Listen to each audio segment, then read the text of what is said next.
पक्षातनं काढलेलं आहे आणि पक्षामध्ये जी पक्षशिस्त पाळली गेली पाहिजे ती त्यांनी पाळली नाही आणि एकंदरच यांचा पाय पहिल्यापासूनच बाहेर होता। त्यामुळे आता मला असं वाटतं की कारवाई झालेली आहे। या अगोदरच ते पक्षाच्या बाहेर गेले होते मानसिकदृष्ट्या आणि शारीरिकदृष्ट्या। अनेक लोक बंडखोरी केली होते, त्या बंडखोरीचाच आता परिपाक झालेला आहे की त्यांना आता पक्षातनं बाहेरचा रस्ता दाखवण्यात आलेला आहे आणि काँग्रेस पक्ष सत्तेवर जात आहे याच्यात कोणत्या तरी शक्यता नाही। महाविकास आघाडीची सत्ता येते आहे आणि त्यामुळे ह्यांनी कितीही त्या ठिकाणी जरी पक्षाच्या विरोधामध्ये काम केलं तरी त्यांनी काही फरक पडणार नाही। त्यांनी आता त्या ठिकाणी जिथे जायचं आहे त्यांच्या वाटा मोकळ्या आहेत। काल महाविकास आघाडीचे आंदोलन आहे, त्याच्याबद्दल उद्या आंदोलन आहे।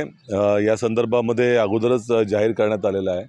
छत्रपती शिवाजी महाराज ही महाराष्ट्राची अस्मिता आहे आणि त्याला ठेच पोहोचवण्याचं काम हे भारतीय जनता पक्ष आणि महायुतीच्या सरकारनं केलेलं आहे आणि त्यामुळे जनमानसामध्ये जो आक्रोश आहे तो मोठ्या प्रमाणात आहे। अजूनही आरोपी फरार आहेत।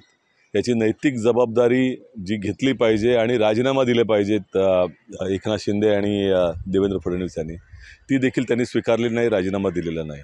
त्यामुळे हे आंदोलन चालूच राहील। तर पंतप्रधान यांनी माफी मागितली आहे, त्यापूर्वी मुख्यमंत्री यांनी माफी मागितली होती। मुंबई काँग्रेस आणि काँग्रेस पक्षानं जे आंदोलन केलं, महाविकास आघाडीने जे आंदोलन केलं त्याचा परिपाक झाला की त्यांना आता माफी मागावी लागली। महाराष्ट्राच्या जनतेचं हे यश आहे आणि एकंदरच महाराष्ट्र दिल्लीचेही तख्त राखणार आहे। महाराष्ट्र कधी झुकला नाही। भारतीय जनता पक्षाचे नेते झुकले असतील पण महाराष्ट्राची जनता कधी झुकलेली नाही।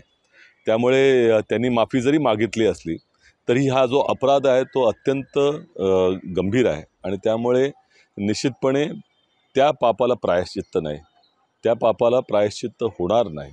यांनी भ्रष्टाचार केलेला आहे, कमिशनखोरी केलेली आहे, असे लोक निवडलेले आहेत की ज्यांच्याकडनं त्यांना अनुभव नव्हता।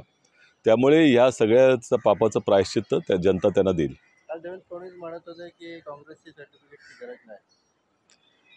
त्यांना कोणाच्या सर्टिफिकेटची गरज नाही, कारण सपशेल नापास झालेलं सर्टिफिकेट मिळत नाही। त्यामुळे एकंदरच राज्यातील कायदा सुव्यवस्था सांभाळण्यासाठी देवेंद्र फडणवीस जी हे अक्षम ठरलेले आहेत आणि त्यामुळे त्यांना सर्टिफिकेट तर मिळणारच नाही।